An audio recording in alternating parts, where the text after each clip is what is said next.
Revelation of John. This Bible study follows up on the Ezekiel's temple, and explains how the prophecies of Revelation apply to the period extending from 1994, the era of the Ezekiel's temple, to the end of the world. The method of prophetic interpretation used here also follows the approach employed in the Ezekiel's temple. How to read the charts. The temporal direction of all the charts presented here runs from right to left, aligning with the temporal direction of the Ezekiel's temple. Revelation chapter 1. The revelation of Jesus Christ, the Word of God and of the testimony of Jesus Christ. John introduced the book of Revelation as the Word of God and the testimony of Jesus Christ, that is, what he saw.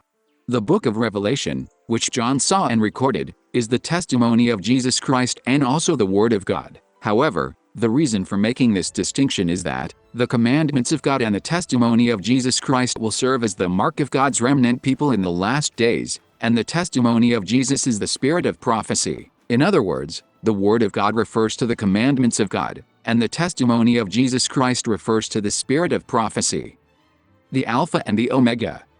John portrays God as the Alpha and Omega, the one who is, and who was, and who is to come, and the first and the last, titles that reveal God as the God of time, signifying that he has neither beginning nor end. In other words, this implies that God is omnipresent in time and space, and that time belongs to him, meaning he is the one who created the time of this world. On the Lord's Day. John stated that he received this revelation on the Lord's Day, since the only day in the entire Bible declared to be God's day as the Sabbath, as recorded in the account of creation and the Ten Commandments, this day refers to the Sabbath. The reason the Lord's Day is mentioned in the introduction to the book of Revelation is that the book's overall structure begins with the seventh period of time. The seventh day. The fact that God is portrayed as the Alpha and the Omega, the God of time, and that the day of the Lord is subsequently mentioned implies that one must consider the structure of time to understand the prophecies of the book of Revelation. God created the world over 6 days and designated the seventh day as the Sabbath. This structure of creation days established a foundation for the 7-day week system. The description of the seventh day as the day God rested does not imply that he was weary. As the Alpha and the Omega, the beginning and the end of time, God has no need for time in order to rest. The fact that God, who is himself time, rested within his own time of the seventh day signifies that this day is meant to reveal God as the source of time, and that observing the Sabbath is a way of acknowledging God as the Creator, who created the time of the heaven and the earth. From the seventh time. While the 7 trumpets are contained within the 7th seal, their timing differs, and the 7 plagues are contained within the 7th trumpet, yet their timing also differs. Furthermore, although the 7th element follows the 6th in sequence, the prophetic events encompassed by the 7th element follow their own internal chronological order. This structure suggests that the 7th element functions like a time loop or a tunnel. Thus, the revelation began on the 7th day, the day of the Lord. This serves to indicate that the future time events, the prophecy, was formed within the time frame of the 7th day. That is why the testimony of Jesus Christ, who is the Alpha and the Omega, is once again described as the spirit of prophecy. This is because God is time, and prophecy also concerns time. To illustrate this temporal structure, the revelation concerning the 7 lampstands and the 7 churches was received on the 7th day, the day of the Lord, and the prophecy was recorded in a structure where the 7 seals fall within the time of the 7th church, the 7 trumpets fall within the time of the 7th seal, and the 7 plagues fall within the time of the 7th trumpets. Voice like a trumpet. John said, "I heard behind me a loud voice like a trumpet." In connection with the 7th hour, the trumpet symbolizes the Day of Atonement and the era of the most holy place, and, in the context of the Ezekiel temple, the trumpet signifies the shape of the temple, thereby indicating that the structure of the prophetic periods in the book of Revelation reflects the structure of the Ezekiel temple. Prophetic churches. The mystery of the 7 stars. The secret of the 7 stars lies in the fact that the 7 stars are identified as the angels of the 7 churches, and that the letters addressed to the 7 churches are sent to the angels of those respective churches. In other words, the secret of the 7 stars is that these 7 churches are prophetic churches. While they were actual churches during the apostolic age, the prophecy applies to churches across the various prophetic eras. The structure of the candlestick in Exodus chapter 25. Exodus 25 verses 31 to 35 describes the structure of the gold lampstand located in the sanctuary. It featured a central shaft from which 6 branches extended, 3 on each side. Each of the 6 branches was adorned with 3 sets of almond blossom-shaped bowls, knops, and flowers, while the central shaft bore 4 such sets. Additionally, a knop was positioned beneath every pair of branches to connect them to the shaft. A knop under 2 branches. A knop was positioned beneath every pair of branches to connect them to the shaft. This indicates that each branch is connected to the central stem and also linked in pairs. In other words, all 6 elements are contained within the central stem, while the 2 elements on either side, grouped in pairs, symbolize specific eras. Grouping them in pairs creates 3 sets representing 3 eras, and the central stem symbolizes the entirety of these 3 eras. The 6 flowers on the 2 connected branches symbolize 6 churches, while the flowers on the central stem symbolize the 7th church. Since the flower is attached to the stem, much like the way the branches connect to the stem, the 7th church also comes to symbolize the other 6 churches as a whole. The eras symbolized by the 7 lampstands. Since there are 3 groups, each consisting of 2 interconnected branches, these 3 groups symbolize 3 eras, while the 7 lampstands symbolize another era. In total, they can be divided into 6 eras. The era of the cross. The base of the lampstand symbolizes the era of the reconstruction of Jerusalem, as foretold in the prophecy of the 70 weeks in Daniel chapter 9. This is because the final week of the 70-week prophecy corresponds to the 7-year period of Christ's public ministry, and during this time, he became the foundation of the 7 churches through his death on the cross. The apostolic age, the era of the holy place. The second era refers to the apostolic age, during which the 7 churches first existed. The 6 flowers on the 2 branches symbolize 6 of the churches, while the flower on the stem symbolizes the 7th church. When compared to the temple, the apostolic age corresponds to the era of the holy place. This is because the cross symbolizes the era of the altar in front of the temple. The era of the holy place extends until 1844, the endpoint of the prophecy of the 2,300 days and evenings in Daniel chapter 8, because it was foretold that the sanctuary would be cleansed at the conclusion of that period. Since the cleansing of the sanctuary takes place during the Day of Atonement, when the high priest enters the most holy place once a year, the era of the most holy place begins at this time. The era of the most holy place. The era of the most holy place follows the era of the holy place, spanning from 1844, when the cleansing of the sanctuary began, to 1994, when the laying of the foundation for the Ezekiel temple commenced. The 7 blossoms symbolize the 7 churches that would exist during this era. The eras of the altar, inner court, and outer court of the Ezekiel's temple. The Ezekiel's temple comprised an outer court and an inner court, with the altar located in the inner court. This era, spanning both courts, extends from 1994 to 2039. The 7 flowers symbolize the 7 churches that will exist during this period. The era of the holy place. The temple was located at the end of the inner court. The era of the entrance of the temple begins in 2039. The era of the most holy place. The 7th and final lamp symbolizes the era of the most holy place. The following illustration combines all these eras. Ezekiel's temple and the 7 churches.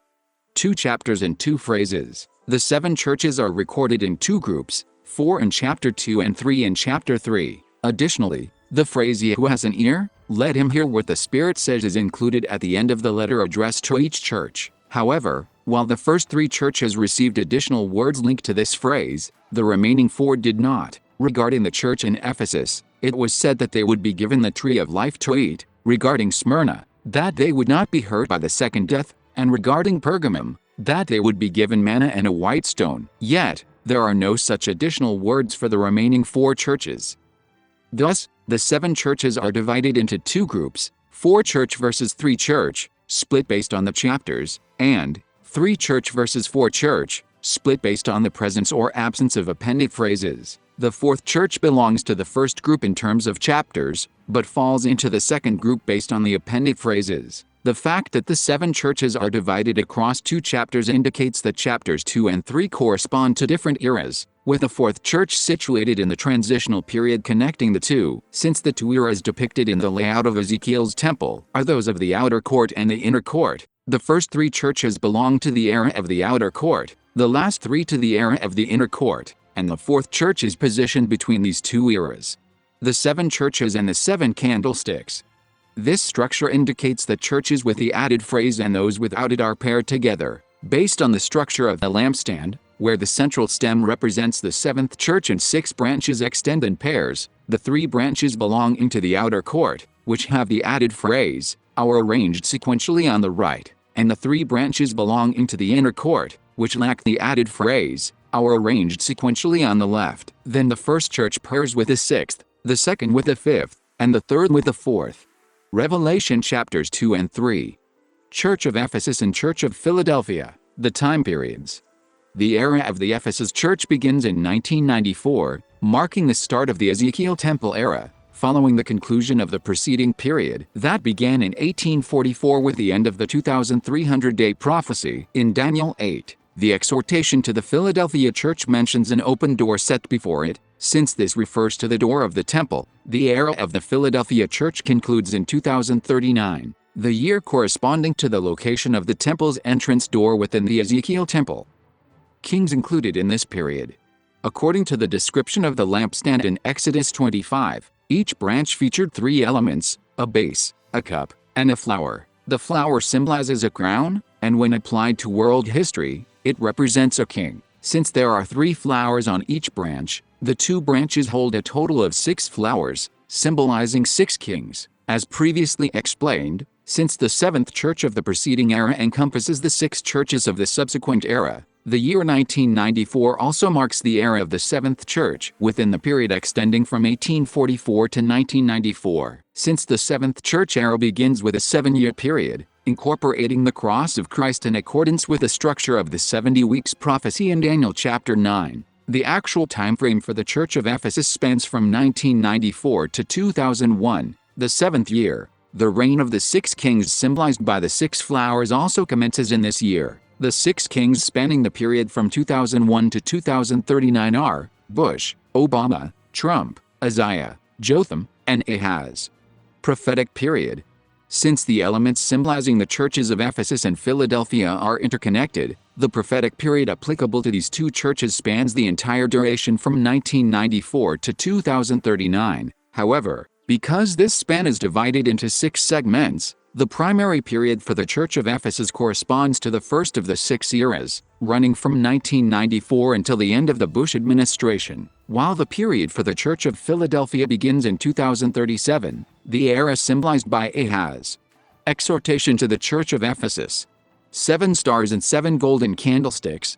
The 7 stars and 7 golden candlesticks mentioned in verse 1 represent the 7 churches, signifying that Christ is the Lord of these 7 churches and that the exhortation addressed to the church at Ephesus applies to all churches as well. Furthermore, the Church of Ephesus marks the beginning of the era of the 7 churches. As previously explained, the initial phase of this era commences with a 7-year period, symbolized by the final week of the prophecy of the 70 weeks in Daniel 9 and signified by the cross of Christ. Regarding the temple complex in Ezekiel's vision, a 7-year period, corresponding to the span from the wall where the measuring began, serves as a symbol for this time frame. Thus, the use of the number 7 twice in the 7 stars and 7 golden candlesticks can be seen as a deliberate choice to align structurally with the point where the measuring of Ezekiel's temple complex begins.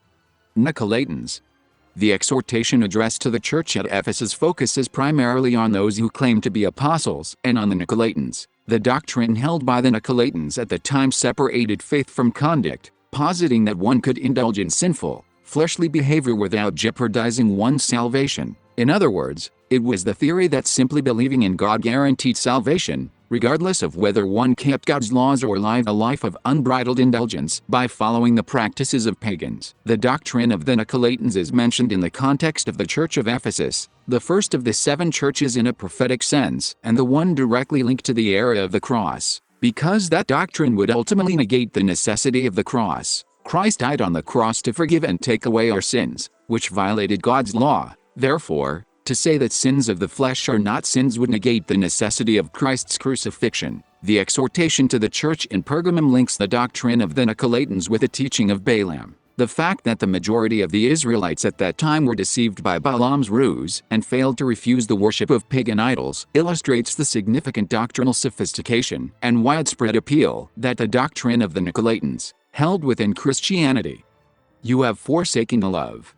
The church at Ephesus was rebuked for having forsaken its first love. In explaining this, The text clarifies the nature of that first love by stating, "But you have this in your favor, you hate the practices of the Nicolaitans, which I also hate." This means that although they still dislike the teachings of the Nicolaitans in their hearts, their actions do not reflect that. And it says, "Consider how far you have fallen. Repent and do the things you did at first." In other words, there was a process that led them to fall away, and they are being told to reflect on what that was, realize it, and repent.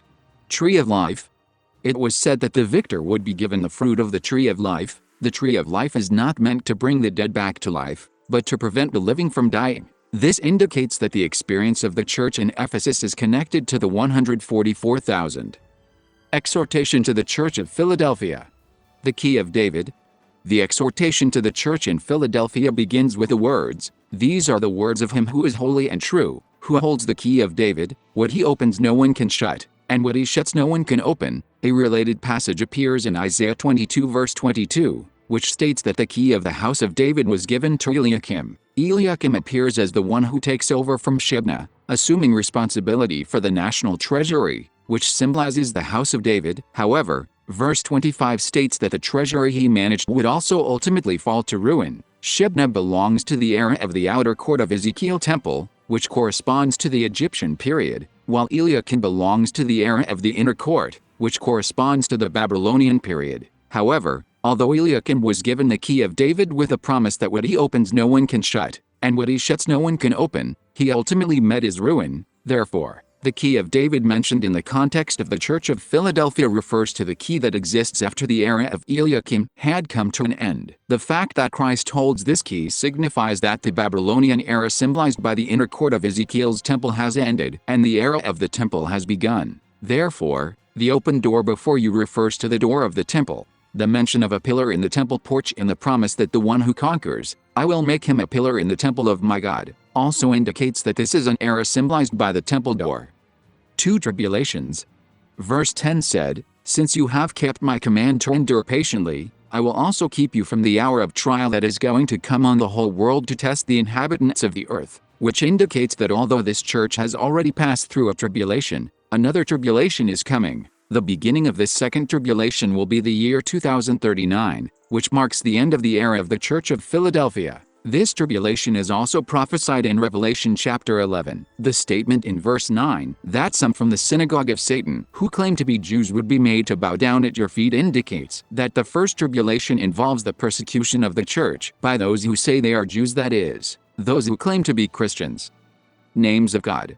Verse 12 states that he who overcomes shall go out no more, indicating a time when God's people have received the seal of God and their salvation is assured. It further declares that 3 names will be inscribed upon those who are to be saved: the name of God, the name of the New Jerusalem, and his new name. There are various names of God mentioned in the Bible. Since this is an era of tribulation, the name of God associated with this era refers to the Word of God, the name of the one dressed in a robe dipped in blood, as described in Revelation 19 verse 13. He is dressed in a robe dipped in blood, and his name is the Word of God. The name of the New Jerusalem is Jehovah Shammah, as found in Ezekiel 48. My new name is a name associated with the crown of victory mentioned in verse 11. It is the name referred to in Revelation 19 verse 12, that no one knows but himself. His name also appears in Revelation 19:16, which states, "And he hath on his vesture and on his thigh a name written, King of Kings, and Lord of Lords." Since the mark of the beast in Revelation 13 is associated with the name of the beast, the appearance of God's name standing in contrast to it signifies that these names represent the seal of God and indicates that the sealing process will conclude during the time of the Philadelphia Church. Church of Smyrna and Church of Sardis. The time periods. Based on the structure of the 7-branch lampstand, the sections covered by the 2 branches become shorter as one moves upward. Consequently, when comparing this to the reigns of the 6 kings symbolized by these 2 branches, the era of the Church of Smyrna corresponds to the period starting with the Obama administration, while the era of the Church of Sardis extends until the end of the administration symbolized by Jotham. This period includes the name of a king not encompassed in the Ephesus-Philadelphia era. The reasons for this and the underlying structure are explained in the prophecy of the book of Daniel for the time of Ezekiel's temple. Exhortation to the Church of Smyrna. A time of trouble. The era of the Church of Sardis is characterized by tribulation and poverty, with a command You will suffer persecution for 10 days. Be faithful, even to the point of death, describing God as the first and the last, who died and came to life again, signifies that many of God's people in this era would face martyrdom. Thus, by declaring that one who is victorious will not be hurt at all by the second death, God emphasized that the promise of resurrection awaits those who are put to death for his sake. Self-proclaimed Jew. The exhortation to the church at Ephesus mentions those who claim to be apostles, and here, too, reference is made to those who claim to be Jews. These individuals are identified as belonging to the synagogue of Satan. This mirrors the situation in the apostolic era, where the primary persecutors of Christians were the synagogues of Jews who professed faith in God, thereby indicating that the final tribulation will be instigated by those who also profess the Christian faith. 10 days.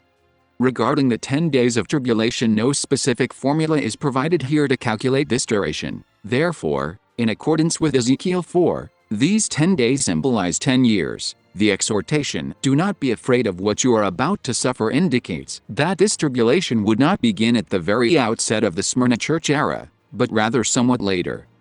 Exhortation to the church of Sardis. The time period of Sardis.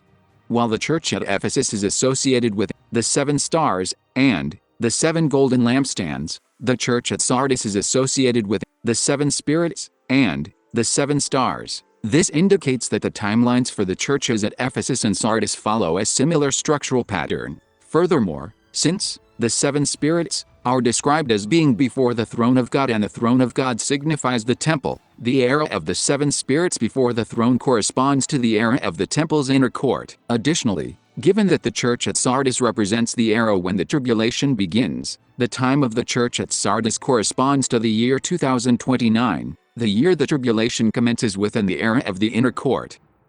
Regarding the events that would take place in this era, Daniel 11 verses 33 to 35 stated, "And they that understand among the people shall instruct many, yet they shall fall by the sword, and by flame, by captivity, and by spoil, many days. Now when they shall fall, they shall be holpen with a little help, but many shall cleave to them with flatteries, and some of them of understanding shall fall, to try them, and to purge, and to make them white, even to the time of the end, because it is yet for a time appointed."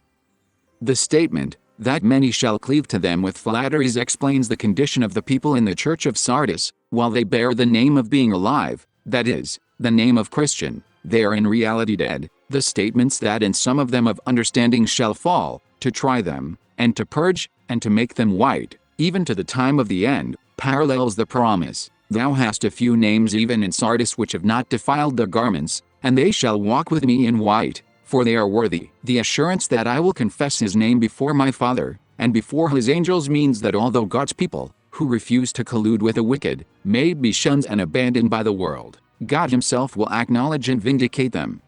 Church of Pergamum, Church of Thyatira. The time periods, according to the sequence of administrations applied thus far, the era of the Church of Pergamum begins with the Trump administration in 2017. However, since the two opposing administrations, the Obama-Biden administration and the two Trump administrations, overlap, it can be seen that the exhortations sent to the Church of Pergamum and the Church of Thyatira also overlap. Therefore, it can be seen that the message to the Pergamum is centered around the Biden-Obama regime, and the message to the Thyatira is centered around the Trump era. Therefore, although the era of the Pergamum and Thyatira churches began with the Trump administration in 2017, the fact that the Biden administration is essentially a continuation of the Obama administration, which preceded the Trump administration, shows that the Pergamum church corresponds to the Biden administration, while the Thyatira church corresponds to the Trump administration. That is why the number of kings applied to the era of these two churches also includes the Biden administration. According to the prophecy of Daniel, the end of the Thyatira church era can be seen as until 2032, which were explained in the prophecy of the book of Daniel for the time of Ezekiel's temple.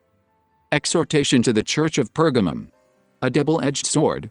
The exhortation to the church in Pergamum begins with the phrase, "the one who has the sharp, double-edged sword." The mention of the double edge signifies that, should they fail to repent, the judgment awaiting them would take the form of an era defined by two regimes possessing such double-edged power. Satan's throne. This era is characterized as the time when Satan's throne is established because the two Babylons, symbolized by Egypt and Babylon, coexist within the period of the churches of Pergamum and Thyatira. These two Babylons refer to the two regimes symbolized by the two eagles in Ezekiel 17, although the Bible does not specify the identity of Antipas, who suffered martyrdom. The warnings against the teaching of Balaam and the teaching of the Nicolaitans that follow in verse 14 suggest that Antipas symbolizes those who rejected the decrees associated with these two doctrines. The teachings of Balaam and the Nicolaitans. It is stated that those who held to the teaching of Balaam placed a stumbling block before the people, causing them to eat food sacrificed to idols and commit sexual immorality. In other words, those who created this stumbling block coerced the people into submitting to it. The statement, likewise, you also have those who hold to the teaching of the Nicolaitans, indicates that there were individuals within the church who followed the teaching of Balaam. The idol imposed during the era of Pergamum was discussed in the section titled, The Idol of the Outer Court Era within the prophecy of the book of Daniel for the time of Ezekiel's temple. A warning of judgment.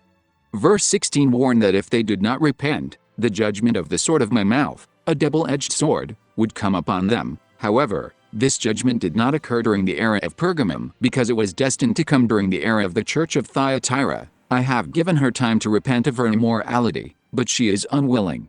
Manna and the white stone. The promise to give manna to the one who overcomes refers to the period of the wilderness, specifically the time of the outer court of the Ezekiel temple. The white stone signifies having attained purity through a period of refinement, while the inscription of a new name points to the experience of rebirth. The statement that no one knows that name except the one who receives it implies that most people will be unaware that a time of tribulation, refinement, and rebirth is taking place. Exhortation to the church of Thyatira. Like flame of fire brass. Both fire and bronze belong to the same color family. In Ezekiel 1, the four living creatures are depicted as flames and symbolized as an altar, with glowing coals, like those used on the altar, appearing among them. Bronze, or brass, symbolized the era of the fourth king in the prophecies of Daniel 2 and 7. The fact that the era of the fourth church, the church in Thyatira, is represented by fire or bronze indicates that this era is also the era of the fourth king, and its association with the altar indicates that this era encompasses the period of Christ's crucifixion. The latter deeds are greater than the former. The statement that the latter deeds are greater than the former is a comparison with the era of the church in Pergamum. Jezebel. Verse 20 says, You tolerate the woman Jezebel, who calls herself a prophet. The appearance of Jezebel is meant to indicate that this era is the Babylonian era, just as the era of Pergamum symbolized Egypt. During the time of Pergamum, Balaam and the Nicolaitans enticed the people to eat food sacrificed to idols, and here it is spoken of as if Jezebel had done it. The reason for this is to signify that the end of the regime allied with Egypt would mirror the way Jehu destroyed the house of Ahab. The judgment upon Jezebel. The statement I have given her time to repent indicates that judgment had been withheld until that point regarding the idolatry spawned by the teachings of Balaam and the Nicolaitans, which had persisted since the eras of Ephesus, Smyrna, and Pergamum. However, because they failed to repent and continued to compel others toward idolatry, it was declared that they would be cast into great tribulation and judged. This judgment is also prophesied in Ezekiel 9 and Amos 8 and 9. Those who do not know. Regarding the era of the church in Pergamum, it was stated that no one but the recipient would know the meaning of the white stone. This implies that most people of that time would not have realized the state was mandating the worship of idols and inflicting legal and economic hardships upon those who refused to serve them. Similarly, for the era of the church in Thyatira, it was declared that no other burden would be imposed on those who did not know Satan's deep secrets because of lacking the opportunity to learn the lessons relevant to that age. Power over the nations, iron scepter, morning star. The authority to rule over all nations points to Jesus Christ as the ruler of the kings of the earth. The rod of iron signifies God as judge, who rules with a rod of iron, as also depicted in Revelation chapter 12 verse 5 and chapter 19 verse 15, and the morning star represents Christ, the bright and morning star who is the root and offspring of David. Morning star is used in Isaiah 14 verse 12 to refer to Satan. This use of the same stellar name to represent two distinct symbols serves to prophesy two opposing events occurring simultaneously within the same time frame, like the prophecy in Daniel 9 verse 27. Similarly, the phrase ruler of the kings of the earth parallels the description of the Babylonian king Nebuchadnezzar in the book of Daniel as king of kings, while the rod of iron refers to the fourth kingdom of Daniel chapter 2 and the fourth of the four kings in Daniel chapter 7. The fact that the Thyatira church era is initially depicted as an age of flames and bronze yet ultimately portrayed as an age of iron reflects the sequence found in Daniel 2 verse 45, gold, silver, clay, bronze, and iron, where bronze is the fourth element followed by iron. Both bronze and iron symbolize the era of a single king. Church of Laodicea. The time period. As the seventh church, the Church of Laodicea marks the starting point of the subsequent era, much like the structural progression of the seven seals and seven trumpets. Since the year 2039 marks the beginning of the temple porch within the Ezekiel temple, the Church of Laodicea points to the era of the temple. This is why the passage mentions God's temple, symbolizing God's throne, when stating, "To the one who is victorious, I will give the right to sit with me on my throne, just as I was victorious and sat down with my Father on his throne." Furthermore, because the structure of the lampstand is designed so that the 6 branches representing the individual churches all connect to a central stem, the Church of Laodicea also serves to represent the first 6 churches collectively. Consequently, the exhortation addressed to the Church of Laodicea applies equally to the other 6 churches. This explains why the exhortation to the Church of Laodicea, unlike those addressed to the other churches, does not focus on a specific, singular theme. 4 flowers.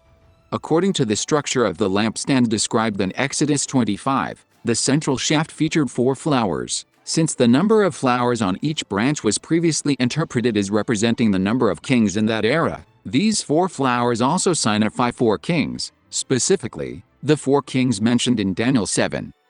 Exhortation to the Church of Laodicea. The beginning of the creation of God. The exhortation to the Church of Laodicea begins with the phrase, "the beginning of the creation of God." Creation, bringing something into existence out of nothing, is an act that only God, who exists outside of time, can perform. When God created the world, He first created light, separated night from day to establish time, and designated that space of time as the first day. Because the day was formed by light, that primordial light signifies the very concept of time. Thus, God is revealed as the one who is, and who was, and who is to come. The Alpha and Omega, the God of time who is omnipresent in time and space. To impress this truth upon us, God sanctified the 7th day of creation. He, the creator of time, rested on that day and commanded us to keep it holy. He gave us the Sabbath, God's own time, as the means by which we who exist within time, may serve the God of time. Lukewarm. The statement "you are neither hot nor cold" refers to those who live according to worldly desires, following the teachings of the Nicolaitans and Balaam, while still believing themselves to be Christians. The claim "I am rich, have become wealthy, and have need of nothing" indicates that we do not believe in God as the fundamental source of creation. This is because those who do not believe in God as the God of time cannot trust in His perfection, and consequently, they come to rely on their own knowledge instead. Whether Christian or not, learned or unlearned, those who do not believe in God's perfection place their faith in probability and the laws of chance. Consequently, relying on human knowledge, they attempt to alter the words of the Bible and disregard the commandments of God that ought to be fully obeyed. Just as one cannot mathematically predict the precise arrangement of sand on a beach or the exact landing spot of a handful of sand tossed into the air, they view God's creation merely as a product of probability and mutation. That is why the instruction was given to buy from me gold refined in the fire, so you can become rich, and white clothes to wear, so you can cover your shameful nakedness, and salve to put on your eyes, so you can see. For without understanding God's perfection, one cannot recognize one's own inadequacy. Revelation chapter 4. Revelation chapter 4 serves as an introduction to the prophecies concerning the 7 seals, the 7 trumpets, and the 7 plagues, and it also explains the elements necessary for understanding these prophecies. The one who sat there. He that sat was to look upon like a jasper and a sardine stone. Revelation 22 verse 20 lists the names of the 12 precious stones adorning the New Jerusalem. Among them, jasper is the first and sardius is the 6th. If one were to view the numbers 1 and 6 merely as a single span ranging from 1 to 6, resulting in a length of 6, mentioning only the sardius, symbolizing the 6th, would have sufficed to represent the number 6. Therefore, the inclusion of both stones implies that the number 1 should not be treated as part of the span ending at 6, but rather calculated separately. In other words, the first and 6th positions should be combined to form the number 7. This structure mirrors that of the 7-branch lampstand, where 6 branches are all connected to a central stem that symbolizes the 7th church. Rainbow line and emerald. It is said that a rainbow resembling an emerald encircled the throne. While one might picture a semicircular shape when simply thinking of a rainbow, the term encircling, or roundabout, here refers to a full circle surrounding the throne. The rainbow is likened to an emerald, which is the 4th of the 12 precious stones. If 7 lampstands are arranged in a row, the 4th lampstand occupies the central position. Thus, the numbers 1 and 6 symbolize the number 7, and the 7 is further symbolized by the rainbow. In the alphabet, the number 7 corresponds to G, and 4 to D, since the rainbow forms a circle in the middle. Arranging them in sequence spells God. 24 elders.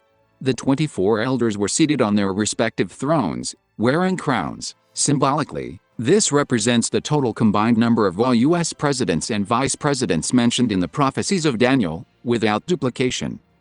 The 7-branch lampstand described in Exodus 25 featured 22 cups and flowers. The cups symbolize the throne, while the flowers symbolize the crown. The total of 22 flowers points to 22 individuals. Although there are 22 flowers as opposed to the 24 elders, this distinction exists because Hezekiah, who symbolizes the final king of the world, encompasses 2 of these flowers, representing a president and a vice president. These signify the culmination of the entire lampstand, much like the 7th church. The reason Hezekiah is not included in the count of the lampstand's flowers is that he is the king of the era, following the one symbolized by the 7 lampstands. The appearance of the 4 living creatures.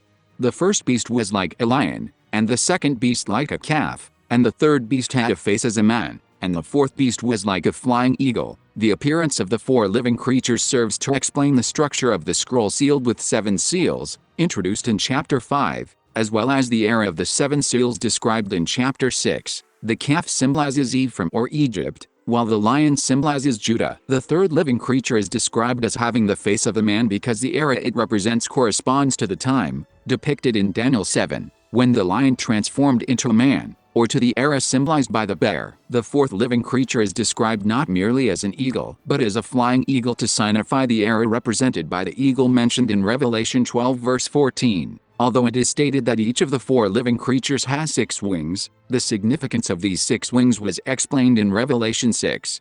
Comparison with the 4 living creatures in the book of Ezekiel. While the 4 living creatures and their faces appear in both Ezekiel chapters 1 and 10 and Revelation chapter 4, their significance should not be considered identical. This is because the living creatures in Ezekiel have 4 wings each, whereas those in Revelation have 6, and their appearances are described differently. Specifically, the description in Ezekiel focuses solely on their faces. In contrast, the description in Revelation details the face of only the third creature, while depicting the overall forms of the others rather than just their faces. Revelation chapter 5. A scroll written on both sides. There is a scroll or book bearing 7 seals, which is written on both sides, inside and out. Since each seal is to be opened separately, the 7 parts are each sealed individually. Therefore, it is not a single book containing 7 pages, but rather 7 books bound together as one. This structure is similar to that of the 7 lampstands in chapter 1, 3 and 5. In verse 3, there are 3 regions, in the heavens, on the earth, and under the earth, and in verse 13, 2 more, in the sea, and all that are in them, is added to these this, making a total of 5. Heaven refers to the temple, the earth refers to the inner court of the temple, under the earth refers to the outer court, and the sea and what is in it refers to the area outside the temple precincts included in that prophetic period. The 5 regions mentioned in verse 13 represent the entire period covered in the book of Daniel and book of Revelation, while the 3 regions mentioned in verse 3 are intended to represent the period covered by the 7 seals.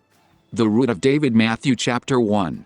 The mention of Christ as the Lion of the tribe of Judah, the root of David, serves to indicate that the period covered by the 7 seals corresponds to the time frame spanned by the genealogy of Christ's ancestors found in Matthew chapter 1. Matthew chapter 1 presents the names of these ancestors, from Abraham to Christ, grouped into 3 sets of 14 generations, employing a distinctive method of categorization. Specifically, while the text outlines 14 generations from Abraham to David, it also mentions certain individuals who are not counted among those 14: Judah's brothers, Judah's wife Tamar, Judah's second son Zerah, Salmon's wife Rahab, and Boaz's wife Ruth. Consequently, although the count totals 14 generations, the actual number of individuals mentioned is 19. These 19 individuals represent the period from 1994 to 2012. Next, the period from David to the exile to Babylon is described as comprising 14 generations, and here, Uriah's wife is included in the count. However, the text does not record her name as Bathsheba but rather as Uriah's wife. This specific phrasing was chosen to align with the required number of generations. When the text states from Abraham to David there were 14 generations, that count of 14 includes both Abraham and David.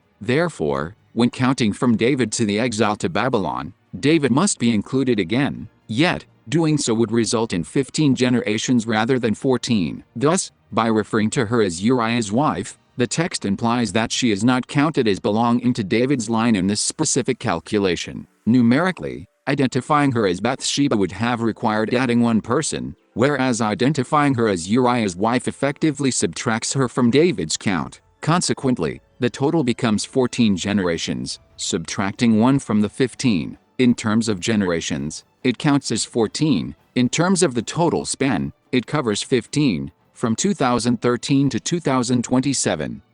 And Josiah fathered Jeconiah and his brothers, at the time of the exile to Babylon, thereby adding the brothers to the genealogy. Since the period from the relocation to Babylon until Christ is defined as 14 generations, Jeconiah's brothers must belong to the pre-exile era. Furthermore, the period following the exile to Babylon is reckoned as beginning with Jeconiah, consistent with the method used previously, which requires including the starting generation. This period must also commence with Jeconiah. Finally, Mary is added at the end. While the count comprises 14 generations, the total span covers 16 years, from 2027 to 2043.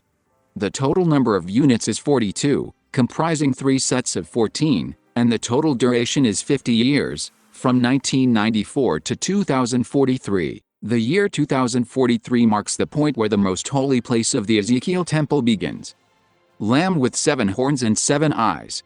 As with the exhortations addressed to the churches of Ephesus and Sardis, the number 7 is mentioned twice here as well. While the 7 eyes are identified as the 7 spirits of God, the 7 horns symbolize the 7 regimes represented by the 7 churches. Verses 11 to 13. While Daniel 7 verse 10 mentions thousands and 10,000s times 10,000s separately, here it mentions the same numbers in conjunction and in reverse order. If one views the 10,000 times 10,000 and thousands of thousands as the length and width of a rectangle, the sum of the two sides 20,000 and 2,000, and performing a calculation using the latter figure, 2,000, as the operator on the former, 20,000, yields 29.928 approximately 30, as explained in Ezekiel's temple. They were the voice of an angel praising 7 things, saying with a loud voice, "Worthy is the Lamb that was slain to receive power, and riches, and wisdom, and strength, and honor, and glory, and blessing." Verse 13 mentions 5 realms, and every creature which is in heaven, and on the earth, and under the earth, and such as are in the sea, and all that are in them, heard I saying, Blessing, and honor, and glory, and power, be unto him that sitteth upon the throne, and unto the Lamb forever and ever. The blessing, honor, glory, and power mentioned here are not counted again, as they repeat what was stated in verse 12. Adding 30, 7, and 5 results in 42. Adding 42 to the year 2001, the starting point of the 7 seals, yields the year 2043. Revelation chapter 6, 7 seals. 4 living creatures, scroll written both sides. The 4 living creatures described in Revelation 4 appear as follows. The first resembles a lion, the second a calf, the third has the face of a human, and the fourth resembles a flying eagle. Each is said to possess 6 wings. Since 2 wings are required for flight, 6 wings represent 3 individuals, meaning each living creature symbolizes 3 kings. Given that the 24 elders in Revelation 4 symbolize 24 presidents or vice presidents, the 3 kings represented by these 6 wings also symbolize presidents or vice presidents. Furthermore, since the scroll sealed with 7 seals is described as having writings on both sides, these 3 presidents or vice presidents constitute 2 administrations. The first seal in one of the 4 living creatures. The white horse of the first seal symbolizes victory, the bow signifies long-range offensive capabilities akin to artillery or missiles, and the crown that was given unto him indicates that this regime was not self-attained, but rather a planned one. One of the four living creatures. When the first seal was opened, one of the four living creatures say in a voice like thunder, "Come," while other seals mention the four living creatures in a specific order. This passage omits the word first, referring instead to one of the four living creatures without specifying the sequence. However, it employs the phrase "like the sound of thunder," a description evocative of a lion's roar. The fact that the first living creature, or the lion, is not explicitly named implies that, although the regime associated with the era of the first seal possesses lion-like characteristics, it is not the specific kingdom or king symbolized by the lion in the prophecies of Daniel. Furthermore, the omission of the word first indicates that the first seal represents not only the start of the 7 seals, but also the last. The era of the first seal. The era the 7 seals begin corresponds to the era represented by the first church. This is because, in the case of the 7 trumpets, a gap of about half an hour was mentioned to indicate a departure from the start time of the preceding era, whereas no such time interval was noted for the 7 seals. Therefore, the point in time marked by the first seal refers to the Bush administration, which corresponds to the Church of Ephesus era. The first and the last. Since the first living creature is not referred to simply as the first and each seal consists of 2 sides, a front and a back, the front side of the first seal marks the beginning of the 7 seals, while the back side marks their conclusion. Therefore, the front side of the first seal points to the era of Bush, whereas the back side points to the era of Hezekiah, the prophetic final king. Kings. In the era of the first seal, the 3 presidents or vice presidents symbolized by the 6 wings of the first living creature are Bush, Bush's vice president, and Hezekiah. Hezekiah's vice president is not included in this 2-sided cycle because Hezekiah is the final king of the cycle. In other words, Hezekiah's vice president was not counted in the 7 seals. The second seal and the second creature. The second creature is a calf, which symbolizes Ephraim or Egypt. The red horse symbolizes tribulation, and the phrase "they were made to kill one another and were given a great sword" indicates that there will be widespread civil strife and bloodshed. The era of the second seal. The era of the second seal corresponds to the era of the church in Smyrna, and the tribulation symbolized by the red horse refers to the 10-year tribulation that occurred during that era. This tribulation refers to the tribulation related to idolatry that took place during the era of the outer court, as prophesied in the book of Ezekiel. Kings. The 3 presidents or vice presidents, symbolized by the 6 wings of the second living creature, are Obama, Biden, and Biden's vice president. The 2 administrations represented by the double-sided scroll are the Obama and Biden administrations. The third seal and the third creature. The black horse and the scales. The third living creature had a human face, and in Daniel 7, the human face refers to the time when the lion of Babylon becomes a man, while the black horse could be interpreted as representing a time of drought or economic hardship. Since the writer is described as holding scales in his hand, the black horse symbolizes the age of judgment, just as Daniel 5 verse 27 states that King Belshazzar was weighed on the scales and found wanting. The scales are not merely a means of determining the value of goods, but also signify that the time of judgment has come. This judgment refers to the judgment on the tribulation that occurred during the era of the second seal, the regime symbolized by Egypt in the book of Ezekiel, and it is also prophesied in the exhortation sent to the church in Thyatira. Kings. The kings belonging to the third seal are Trump 2017, Trump's vice president, Trump 2025, Trump's vice president 2025, Trump 2029, and Trump's vice president 2029, excluding duplicates. The 3 kings symbolized by the 6 wings of the third seal refer to Trump, the vice president of the 2017 administration, the vice president of the 2025 administration. The 2 administrations represented by the 2-sided scroll are the Trump administration and the Jotham administration. The Jotham administration is explained below in the section on wheat and barley, as well as in Daniel 7 and Revelation 17. Wheat, barley, oil, and wine. A quart of wheat for a denarius, and 3 quarts of barley for a denarius, and do not harm the oil in the wine. While scales are used to measure weight, the unit mentioned here, the quart, denotes volume and serves to calculate the duration of the third seal. This indicates that the terms of the kings associated with the third seal do not follow the regular pattern seen in other periods. The four items, wheat, barley, oil, and wine, refer to specific periods of time. The instruction not to harm the oil and wine implies that their original durations remain unchanged, whereas the assignment of specific values to wheat and barley indicates a change from their original values. Since the oil and wine remain unaltered, they each represent a single term. Specifically, they point to the 4-year terms of the President and Vice President of the 2017 administration, whose tenures remain constant. In contrast, the wheat and barley signify changes in the duration of the 2025 administration.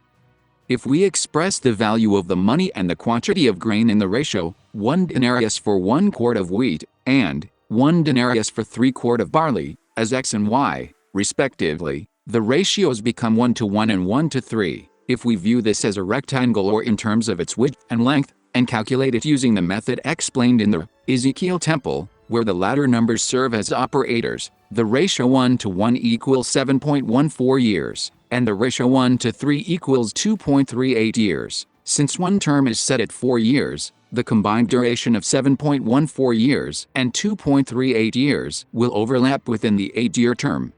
The fourth seal and the fourth creature. It is said that the fourth living creature resembled a flying eagle. The flying eagle appears in Revelation 12 verse 14, where it is stated that the period of tribulation lasting a time, times, and half a time occurred in the place where the eagle flew. Therefore, the eagle-like form of the fourth living creature symbolizes the age of tribulation. The pale yellow horse does not refer to a specific color but to a mixture of colors. This refers to the mixture of iron and clay in the feet of the statue described in the prophecy of Daniel 2. And power was given unto them over the fourth part of the earth, to kill with sword, and with hunger, and with death, and with the beasts of the earth. The death mentioned here refers to epidemics such as the Black Death of the Middle Ages. Kings. Up to this point, each seal had 1 horseman, and each seal had 3 kings, or 6 wings. However, since there are 2 horsemen here, Death and Hades, the 3 kings symbolized by the 6 wings belong to Death, and Hades indicates that there is one more to follow. This last one refers to the king symbolized by Hezekiah, who also belongs to the first seal. The 3 presidents or vice presidents belonging to Death during the era of the fourth seal are Jotham's vice president, Ahaz, and Ahaz's vice president. Jotham is not counted again because he overlaps with the third seal. Comparison with Daniel 7. The chart below summarizes the prophecy in Daniel 7. The 5th, 6th, and 7th seals do not mention the 4 living creatures. Therefore, these 3 seals do not specify a time period or a king. Since the 4th seal is the last one in which the 4 living creatures are mentioned, the 5th and 6th seals are included within the era of the 4th seal. Thus, the tribulations, plagues, and judgments contained in these 2 seals are events that occur during the era of the 4th seal. The 5th seal refers to a period of tribulation, while the 6th seal includes events that will occur at the end of the tribulation described by the 5th seal, including signs of the second coming. These periods are also prophesied in Revelation 11. The 7th seal refers to the period of the 7 trumpets, which is explained in Revelation 8. Revelation chapter 7. The era described in Revelation 7 marks the conclusion of the 6th seal, at which point the sealing of God's people is also completed. While the total number of the sealed is stated to be 144,000, the breakdown by tribe, allocating 12,000 to each, is presented across 4 verses, with the tribes grouped in sets of 3. This method mirrors the approach used earlier, where the 7 seals were divided among the 4 living creatures, and the 6 wings were used to symbolize 3 kings respectively. This structural pattern is employed to illustrate a method for calculating the timing of the 7 trumpets, which are introduced in chapter 8. Revelation chapter 8. The 7th seal, 7 trumpets, and half an hour. The 7th seal, just as the 7th church among the 7 churches marked the beginning and foundation of the next era, the 7th seal among the 7 seals signaled the start of the 7 trumpets. The 7th church, the 7th seal, the 7th trumpet, and the 7th plague all serve as a tunnel of time through which the cycle of time begins anew. Half an hour. When he opened the 7th seal, there was silence in heaven for about half an hour. Verse 1. The first 4 seals were linked to the 4 living creatures, allowing us to identify the respective eras. However, starting with the 5th seal, the 4 living creatures do not appear, and the specific time is not mentioned. Consequently, the time when the seventh seal was opened cannot be determined from the account of the seven seals. Furthermore, the fact that the seventh seal initiates the seven trumpets indicates that the seventh seal, like the seventh church, functions as a temporal terminus where the cycle of time restarts. Therefore, the seventh seal cannot be viewed as following sequentially after the sixth seal. Therefore, half an hour does not refer to the period of half an hour beginning after the seventh seal is opened, but rather indicates that the moment the seventh seal is opened is the time that half an hour has passed. A day, an hour. Revelation 18 verse 8 mentions 1 day, while verses 10, 17, and 19 mention 1 hour. If 1 day is viewed as the entirety of night and day, it represents 24 hours. If viewed only as the daylight period, it represents 12 hours. The number 24 appears in Revelation 1 in the context of the 24 thrones associated with kingship, while the number 12 relates to the crown of 12 stars in Revelation 12 and the division of the 144,000 into 12 tribes in Revelation 7. 1 hour consists of 60 minutes, representing a division of that hour into 6 parts. Half an hour is half of 1 hour, which is divided into 6 equal parts, that is, a 3-to-3 division. The prophecies that appeared before the 7 trumpets are the 7 churches and the 7 seals. Since the 7 lampstands, which symbolize the 7 churches, are structured with 6 branches attached to a central stem, half of the 7 lampstands corresponds to the era up to the 4th, that is, the era of the church in Thyatira, after the era of the first 3 branches has ended. Since the 7 seals are divided into 4 parts by the 4 living creatures, half of the 4 living creatures corresponds to the era of the 3rd living creature. Therefore, the half hour mentioned here refers to the era of the church of Thyatira, or the era of the 3rd seal. Trumpets 1 to 4. Since the exact timing of the first trumpet is not clearly specified, it is unclear whether it begins during the era of the church in Thyatira or the era of the 3rd seal. However, since the era of the church of Thyatira begins after 2025, the start of the first trumpet can be considered to fall between 2025 and 2029. Time frame. The fraction 1/3 is mentioned a total of 9 times. Dividing 9 by 3 yields 3, indicating that these events will occur during the reigns of 3 kings. The first trumpet affects 1/3 of the earth and 1/3 of the trees, totaling 2/3. This signifies that the first trumpet will take place during the first 2/3 of the first king's reign. The second trumpet affects 1/3 of the sea, 1/3 of sea creatures, and 1/3 of ships, since only 2/3 of the total span were consumed by the first trumpet. The first third of the second trumpet occurs during the first king's reign, while the remaining 2/3 occur during the second king's reign. The third trumpet affects 1/3 of the waters. Given that 1/3 of the span remained from the second king's reign, the third trumpet takes place during that period. The fourth trumpet affects 1/3 of the sun, the moon, and the stars, all of which occur during the reign of the third king. Judgments. The first trumpet describes hail mixed with blood and fire falling upon the earth. The earth, as the opposite of the sea, symbolizes the United States. This refers to the judgment brought upon those who caused the tribulation. The second trumpet describes a great burning mountain falling into the sea. The mountain represents a nation or a king, and the sea, as the opposite of the earth, represents Europe. The bitter wormwood mentioned in the third trumpet refers to plague. The sun and moon mentioned in the fourth trumpet refer to the ruling powers of that era, and the stars refer to the people. Revelation chapter 9. The fifth trumpet. The era of the fifth trumpet. Verse 4 states, "Harm only those people who do not have the seal of God on their foreheads." Revelation 7 verse 3 prophesying about the 144,000, also says, "Do not harm the land or the sea or the trees until we put a seal on the foreheads of the servants of our God." Therefore, the era of the fifth trumpet follows the completion of the sealing process. Since the sealing among the 7 churches is completed during the era of the Philadelphia church, the era of the fifth trumpet can be considered to begin in 2039. A star fallen from heaven.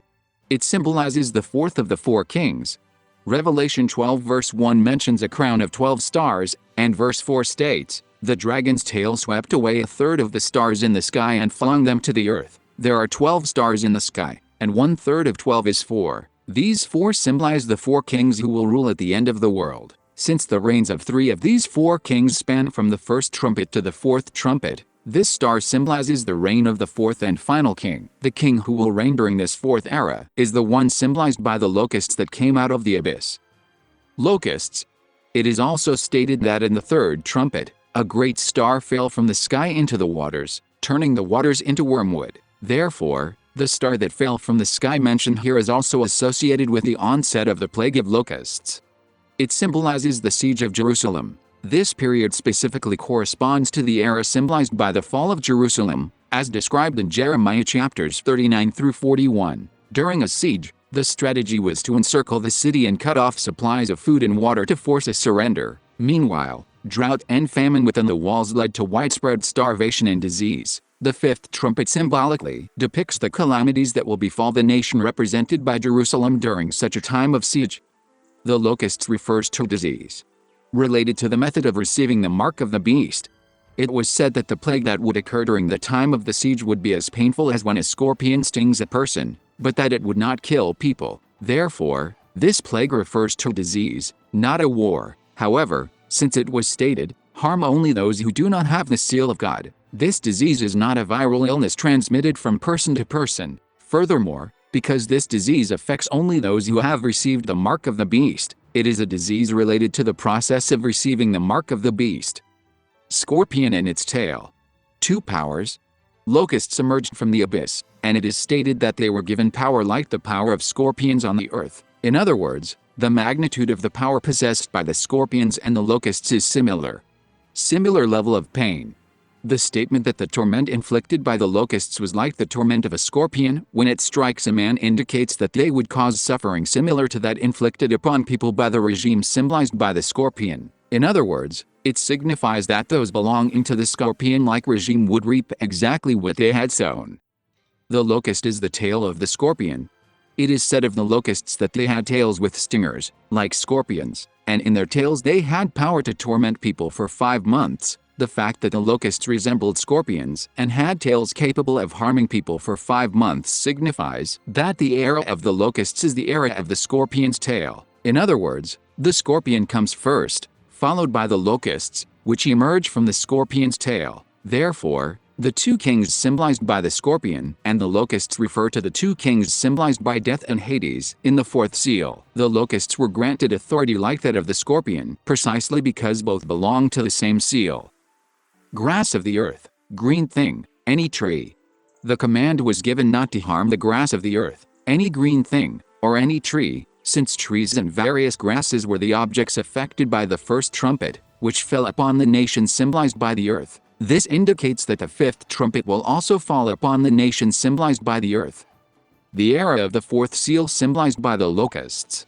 The locusts and the scorpions, just as the beast described in Revelation chapters 13 and 17 is a composite of several beasts, intended to indicate the era and specific time period covered by that prophecy. The appearance of the locusts in the 5th trumpet is not meant to identify who the locusts are, but rather to signify the era associated with them. At first, it seemed as though the locusts and the scorpions were used merely as 2 separate symbols, but verse 10 describes the period of the locusts as the period of the scorpion's tail, indicating that the scorpion and the locusts form a connected period, a point made to illustrate the era of the locusts. The reason both regimes are represented by the locusts is that the second of the 2 kings associated with the 4th seal is the one who will judge the first king. The appearance of the locusts. The locusts resembled horses prepared for war. This refers to the horses of the 4th seal. The crowns of gold symbolize Babylon, and its face was like a human face, since Daniel 7 describes that the horn that arose and plucked out the 3 of the 10 horns had human eyes and a mouth. The human-like face of the locusts indicates that this era belongs to the period when 3 of the 10 horns have been plucked out. The description stating that they had hair like women's hair signifies that one of the 2 kings associated with the 4th seal refers to the queen who is to be taken captive, as depicted in Nahum chapter 2. The statement that their teeth were like lions' teeth reflects the fact that Nineveh is symbolized as a lion's den in Nahum chapter 2. Regarding the mention of breastplates like breastplates of iron signifies the era of the feet of the statue in the prophecy of Daniel chapter 2. The description that the sound of their wings was like the sound of horses and chariots rushing into battle indicates that judgment is to fall upon the regime symbolized by the land of Cush. Woe to the land of warring wings beyond the rivers of Cush. Their king. They had as king over them the angel of the abyss, whose name in Hebrew is Abaddon and in Greek is Apollyon. These refer to the era of the scorpions and locusts, and the king's name is given in both Hebrew and Greek. The fact that there are two names indicates that there are two kings, and the fact that the names are recorded separately in Hebrew and Greek indicates that one of the two kings is from Jerusalem, while the other is from outside. In other words, of the two kings of the fourth seal, the first king is American, and the second king is of a different nationality. The nation or ethnicity to which they belong is also revealed in the appearance of the locusts. Historically, a people known for having hair as long as a woman's, wearing iron breastplates, shouting a specific battle cry as they charge into war, being likened to scorpions, and having a deadly elite force following behind their army like the tail of a scorpion, is the nation associated with this last king. 5 months. These 5 months can be calculated in two ways. First, by calculating the 5 months and then adding that result to the year 2039.43, which marks the beginning of the temple portico of the Ezekiel's temple, and second, since the fifth trumpet is a period that connects to the sixth trumpet, by calculating the sixth trumpet first and then subtracting that value from the result. Calculating 5 months first. The events spanning from the first to the fourth trumpet were prophesied using the fraction 1/3. Therefore, the duration of 5 months must also be calculated using the same 1/3 ratio method. Since the unit is months, and there are 12 months in a year, a period of 5 months represents 5/12 of a year. Given that the 1/3 figure symbolizes a proportion based on the term of a king, or a time, we must calculate 5/12 of a 4-year span, which results in 1.66 years. If we set the starting point of the fifth trumpet at the year 2039.43, marking the beginning of the temple porch, the period extends to the year 2041.09. There is a discrepancy of 0.02 years when comparing this to the calculated timing of the sixth trumpet. However, the sixth trumpet calculation is more precise because, unlike the fifth trumpet, which relies on the unit of months, the sixth trumpet is calculated using years, months, days, and hours, with hours serving as the smallest unit of measurement. The sixth trumpet. Battle of Armageddon. The sixth trumpet is about the Armageddon War and is about the sixth of the 7 plagues recorded in Revelation 16. I heard.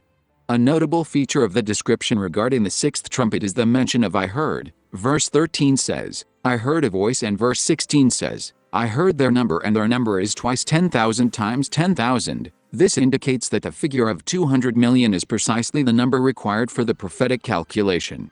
200 million.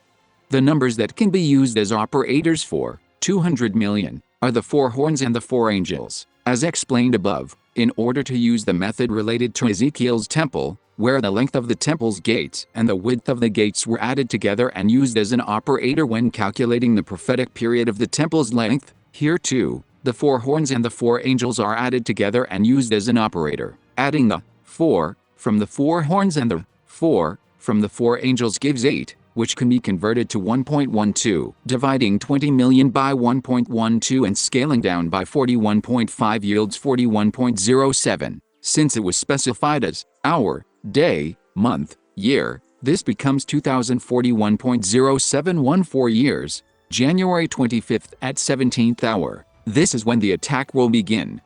The third part of men.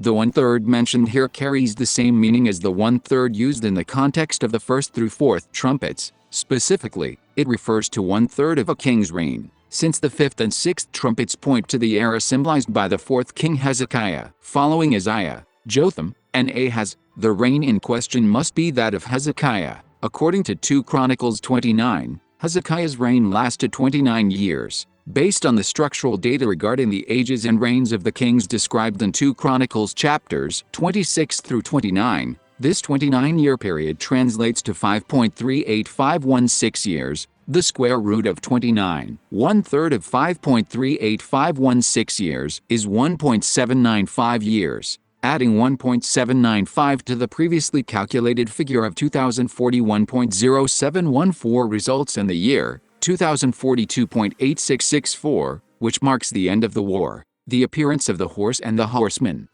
In the vision of the fifth trumpet, the locusts are depicted as a hybrid of horses and locusts to represent the overlapping regimes of 2 kings. However, in the sixth trumpet, horses appear directly instead of locusts. This signifies that the passage refers to the second of the 2 kings. The fire, smoke, and sulfur correspond to the three nations symbolized by the breastplates of fiery red, hyacinth blue, and sulfur yellow. Similarly, Jeremiah 51 verse 27 mentions three nations, likened to a swarm of locusts, that gather horses to attack Babylon. Lift up a banner in the land, blow the trumpet among the nations, prepare the nations for battle against her, summon against her these kingdoms, Ararat, Minni and Ashkenaz, appoint a commander against her, send up horses like a swarm of locusts.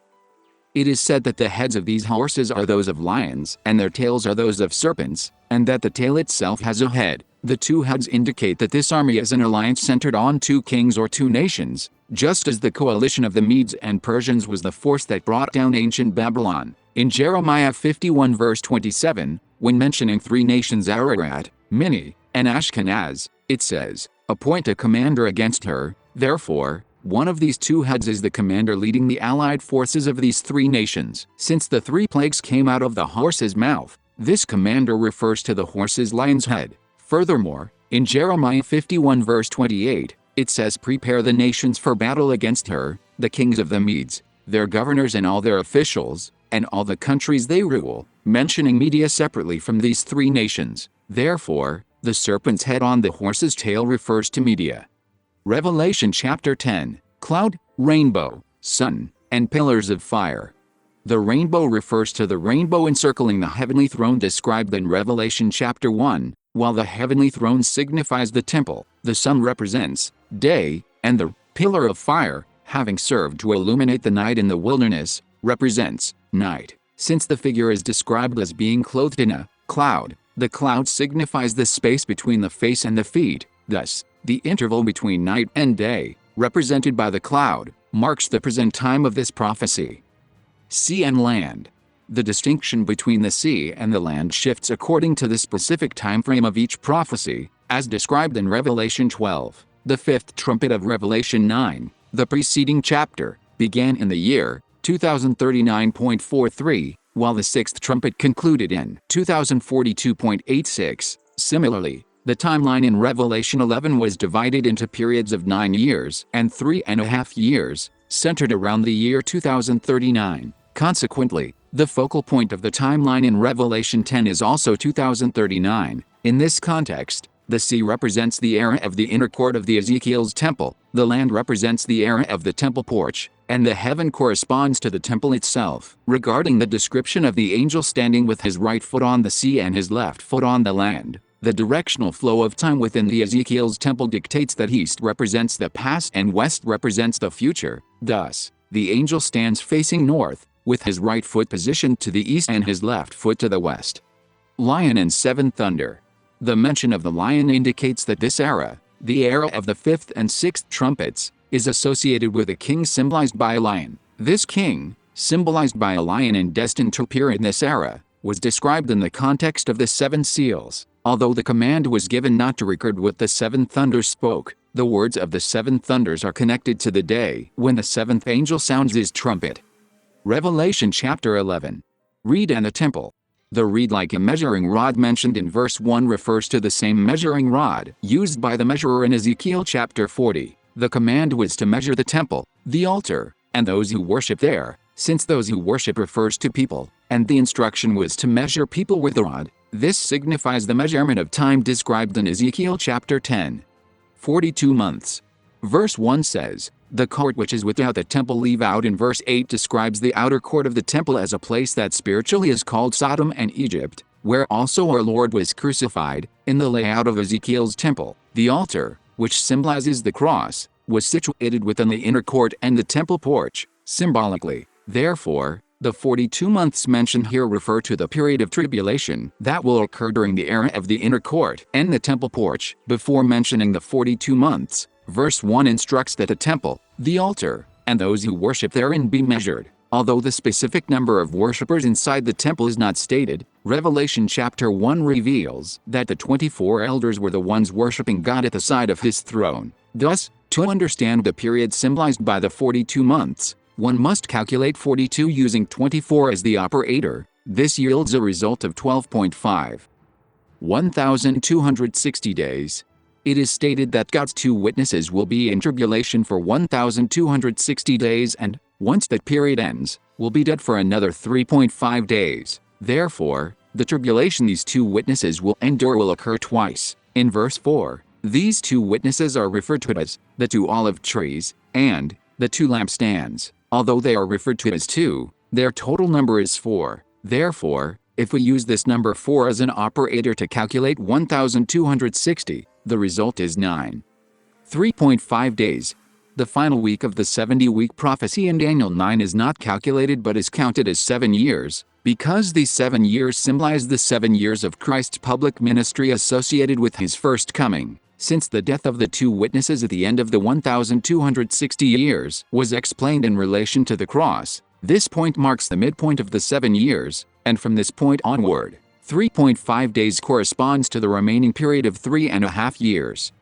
Adding the 9 years represented by 1260 days to the 3.5 years represented by 3.5 days results in a total of 12.5 years. This is the same period as the 12.5 years symbolized by 42 months. Since the 42 months refer to the period of the cross as applied to the inner court and the portico of the temple, the 1260 days and the 3.5 days also represent periods of the cross, respectively. The 9 years symbolized by 1260 days correspond to the period associated with the inner court, while the period symbolized by 3.5 days corresponds to the period associated with the temple porch. Since the temple porch begins at the 2039.43 year mark in the Ezekiel's temple, the 9 years span from 2030.43 to 2039.43, and the 3.5 years span from 2039.43 to 2042.93. This period belongs to the Ezekiel's temple, and the decimal calculations may vary depending on the structure of the Ezekiel's temple and other prophetic calculations. The period of the sixth trumpet extends until 2042.86.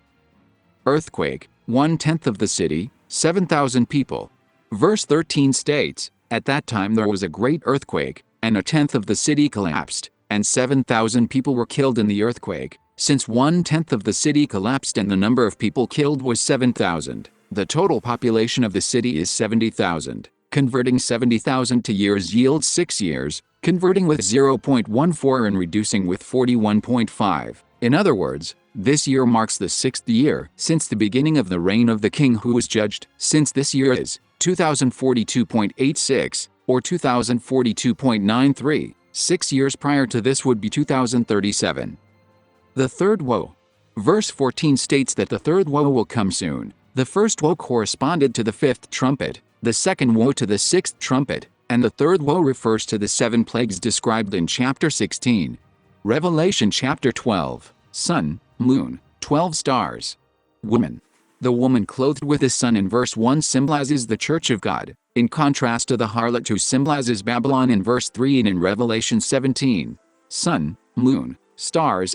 In Genesis 1 verses 14 to 18, we see that God created the sun, the moon, and the stars, and commanded them to serve as signs, seasons, days, and years. Therefore, the mention of the sun, moon, and stars indicates that the church of God, represented by this woman, symbolizes church in time, that is, the prophetic church. This church refers to the 7 churches described in Revelation chapters 1 through 3, and the fact that the representatives of these 7 churches are depicted not as people, but as 7 stars or 7 angels, further confirms that these 7 churches are prophetic churches.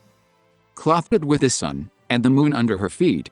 It is said that this woman was clothed with the sun, and had the moon beneath her feet. Being clothed with the sun signifies that the present time of the era she represents is the time of day, while having the moon beneath her feet indicates that the time of night is approaching. The eras and events symbolized by night and day are prophesied in Daniel chapters 7 and 8. 12 stars were set upon a single crown. While these stars could symbolize angels or the 12 disciples of Christ, the fact that the sun and moon represent the prophetic eras of Daniel chapters 7 and 8 suggests that these 12 stars also symbolize the reigns of the 12 kings belonging to those eras. A red dragon. This dragon represents the forces of Satan that oppose the church of God. It corresponds to the beast with 7 heads and 10 horns described in Revelation chapters 13 and 17, as well as the 4th beast mentioned in Daniel chapter 7. The 7 heads represent the combined number of heads of the 4 beasts in Daniel 7, while the 10 horns symbolize the 10 horns found on the head of the 4th beast. The dragon is depicted in red to indicate that its nature corresponds to that of the red horse, the first of the horses appearing in Zechariah chapters 1 and 6. 7 crowns. Chapter 13 states that there were crowns on the 10 horns, whereas chapter 12 states that there were 7 crowns on the 7 heads. While both heads and horns symbolize royal authority, and multiple kings can exist under a single reign, the fact that the heads and horns are counted separately suggests that the heads represent regimes, while the horns represent the kings belonging to those regimes. For instance, the Reagan-Bush administration constitutes a single head, with Reagan and Bush representing 2 separate horns. The presence of crowns on the 7 heads indicates that the eras of 7 regimes have passed, and that we are currently in the time of the 7th regime. A third of the stars. The dragon's tail swept away a third of the stars of heaven and cast them to the earth. The prophecy in chapter 12 mentions specific numbers, such as 12 stars, 7 heads, 10 horns, 7 crowns, and a third. And since all these numbers are symbolic, the stars of heaven mentioned here refer to the 12 stars in verse 1. 1/3 of 12 is 4. This indicates that, starting from the present time of this prophecy, as represented by the 7 crowns on the 7 heads, there will be 4 more kings. These 4 refer to the 4 figures symbolized by the 4 heads of the leopard in the prophecy of Daniel 7. As soon as the children was born, the time when the woman was about to give birth was when the dragon cast a third of the stars in the sky down to the earth. However, verse 5 goes on to explain that this time also includes the moment when the son she gave birth to ascended to heaven. The fact that the reign of the 7th king is represented by both the time when the woman gave birth to her son and the time when that son ascended to heaven indicates that the 7th king is also the first of the subsequent 4 kings. Iron scepter.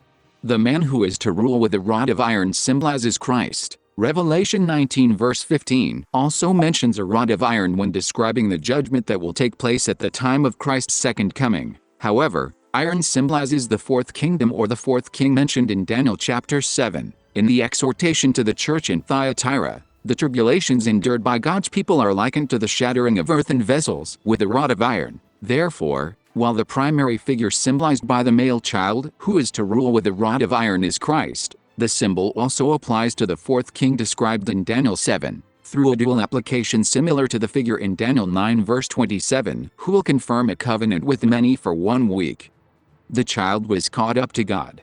Christ ascended on the 40th day after the crucifixion. However, since this prophecy is a layered prophecy, the ascension of the man who will rule the nations with an iron scepter also refers to the end of the reign of the 4th king. In Daniel 7, the reign of the 4th king extends until the end of 2030, based on the 3rd seal and the 42-month period described in Revelation 13.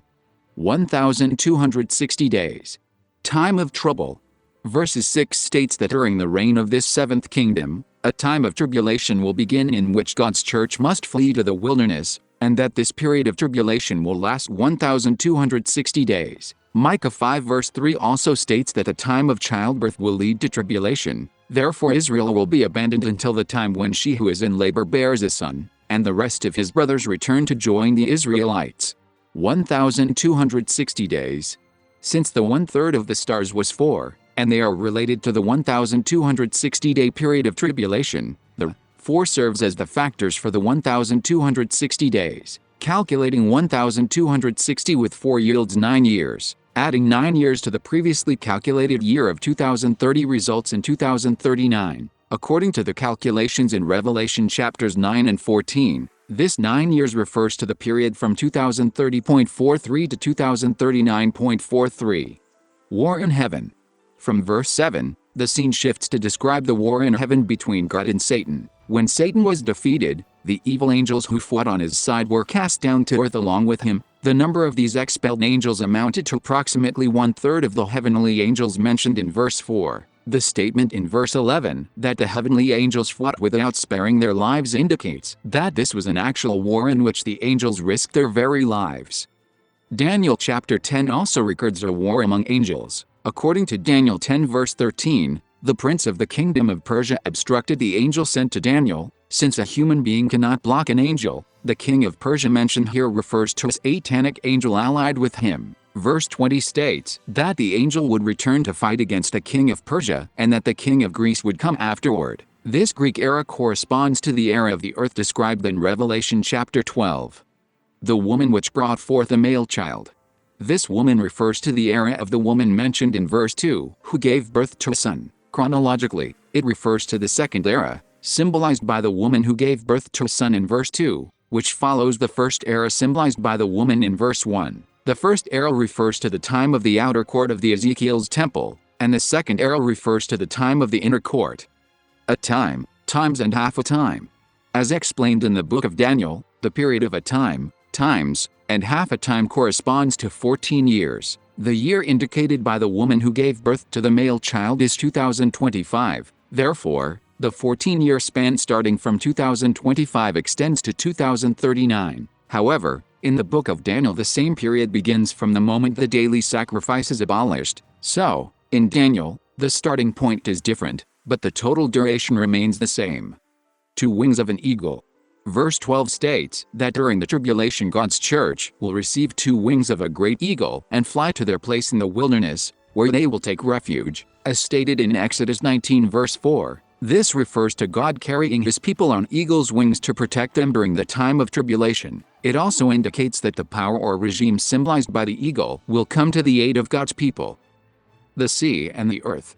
Verse 15 states that, in an attempt to capture God's people who had fled to the wilderness, a flood of water was spewed out like a river to sweep them away. This symbolically represents the transformation of the land into water in order to seize those who had taken refuge there. In other words, it points that during the period of a time, times, and half a time the land would turn into the sea. However, since verse 16 describes the land reappearing and swallowing up those waters, this signifies the return of the era of the land to aid God's people. Finally, because verse 17 introduces the sand of the sea, which connects the sea and the land, the moment depicted in that verse represents the transitional period of shifting from the sea to the land.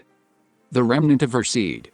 The remnant of her seed refers to 3 generations. It indicates a progression. First the era of the woman, followed by the era of the woman who gave birth to the male child, and then the era of the remnant of the woman's offspring. Since the era of the woman who gave birth to the male child corresponds to the era of the inner court of the Ezekiel's temple, the era of the remnant of the woman's offspring refers to the era of the temple itself. Given that the period of a time, times, and half a time extended until 2039, this era begins in 2039. Revelation chapter 13. The horns and crowns of the 2 beasts. The beast in verse 1 had 10 horns, while the beast in verse 11 had 2 horns. Horns symbolize kings. The 10 horns of the beast in verse 1 bore 10 crowns, whereas the 2 horns of the beast in verse 11 bore no crowns. Therefore, the 10 horns of the beast in verse 1 represent those who have already become kings, while the 2 horns in verse 11 represent those who have not yet become kings. Since the beast in verse 11 caused people to worship the first beast, the beast in verse 1, the eras of these 2 beasts follow one another in sequence. Consequently, combining the beasts from verses 1 and 11 results in a total of 12 horns or 12 kings, and the present time of this prophecy corresponds to the era of the first beast's 10th horn. The 4 beasts in Daniel 7 are identified as 4 kingdoms or 4 kings, and in Revelation 17, the beast also described both as a collective of kings and as a single king. Therefore, the beast resembling a leopard mentioned here also represents multiple kings, while simultaneously signifying a single king or a single regime. Earth and sea. Since the beast in verse 1 is said to have emerged from the sea, and the beast in verse 11 from the earth, chapter 13 features 2 kings associated with the earth and 10 kings associated with the sea. 10 horns, 7 heads, leopard, bear, lion. The appearance of the first beast is described as like a leopard, with feet like those of a bear and a mouth like that of a lion. Unlike the leopard in Daniel 7, this leopard had 7 heads and 10 horns. Thus, we can see that while the leopard here resembles the one in Daniel 7, it is not identical. Since the beast has feet like a bear's and a mouth like a lion's, it represents a regime or a single king that encompasses the characteristics of the lion, the bear, and the leopard, 3 of the 4 beasts described in Daniel 7. In the prophecy of Daniel 7, the king whose reign spans the eras of these 3 beasts is the Trump administration, symbolized by the reign of Uzziah, and the regime symbolized by the leopard began in 2029. Therefore, the 10 horns mentioned here refer to 10 of the 12 kings included in the prophecy of Daniel, who had reigned up to that point, while the 7 heads refer to the 7 regimes to which those 10 kings belong. The beast whose fatal wound was healed. Regarding the 7 heads of the leopard, It is stated that one of the heads seemed to have a fatal wound, yet that deadly wound was healed. This refers to the event prophesied in Daniel 11 verses 26 to 29, signifying how the 2017 administration lost power due to the betrayal of a close associate but subsequently regained it. 42 months. It is stated, the beast was given a mouth to utter proud words and blasphemies and to exercise its authority for 42 months. Since there is no operator directly linked to the 42 months mentioned here, we simply multiply 42 by 0.14 to convert it into a prophetic time period. Because the unit of time is months, the calculated figure of 5.88 years is not precise down to the level of individual days. The period calculated under the third seal was 5.62 years. However, this does not represent the king's entire reign. The total duration is approximately 7 years, based on the prophecies of the third seal and Daniel chapter 9. The beast that had 2 horns like a lamb. The 2 horns on the head of the second beast represent the last 2 of the 12 kings in total. The statement that these 2 kings exercised all the authority of the first beast on its behalf indicates that their power would be as great as that of the first beast. The passage stating that they made the earth and its inhabitants worship the first beast, the one whose fatal wound had been healed, points to the establishment of the mark of the beast during the era of the first beast. According to the prophecy in Daniel chapter 9, this mark will be instituted between the years 2028 and 2029. It is said that these 2 kings, the 2 horns of the second beast, will create an image of the beast to enforce the mark of the beast, and without this mark, people will be prevented from buying or selling. In other words, this implies blocking all banking transactions, thereby stripping away the fundamental rights necessary to sustain the basic needs of food, clothing, and shelter. The mark of the beast. Idol, the day of the sun. Ezekiel 8 verse 16 identifies the idol to be erected in the inner court of the Ezekiel's temple as the sun god. The passage states that these sun god worshippers worshiped the sun toward the east while standing between the temple and the altar. The location between the temple and the altar signifies that these idolaters outwardly professed belief in Christianity, while the sun toward the east, where east symbolizes time, signifies the worship of Sunday, the day of the sun. The mark of the idol. The method to be used to enforce the worship of the idol, Sunday, is the mark of the beast described in verses 17 and 18, and that no man might buy or sell, save he that had the mark, or the name of the beast, or the number of his name. Here is wisdom. Let him that hath understanding count the number of the beast, for it is the number of a man, and his number is 666. The name of the beast. Although the beast described in Revelation 13 verses 1 and 2 does not have a specific name, it is the same beast as the fourth beast in Daniel 7. Since this beast is referred to as the fourth beast in Daniel 7, its name is the fourth beast. Therefore, the number represented by this beast's name is 4. The number of his name. Although 2 beasts appear in Revelation 13, since the second beast, the one like a lamb, caused people to worship the first beast, the number of its name mentioned here refers to this first beast. This first beast is referred to as the one whose fatal wound had been healed, and in Revelation 17, the one symbolized by this beast is represented by the 7th and 8th heads. Since the name of this ruler, as described in Daniel 7 and Revelation 17, consists of 5 letters, the number of his name is 5. The number of the beasts. It said, count the number of the beasts again. The total numbers of beasts in Revelation chapter 13 is 2. The number of men. This statement does not refer to a single person, but to the total number of people mentioned in chapter 13. The first beast mentioned in verse 1 had 10 horns, and the beast that looked like a lamb mentioned in verse 11 had 2 horns, so the total number of people is 12. However, in Daniel 7, when the little horn emerged among these 10 horns, 3 horns were plucked out. Therefore, the total number of people represented by the horns of the 2 beasts in Revelation 13 is 9. The little horn mentioned in Daniel 7 is not included in this count because it does not appear in Revelation 13. The number is.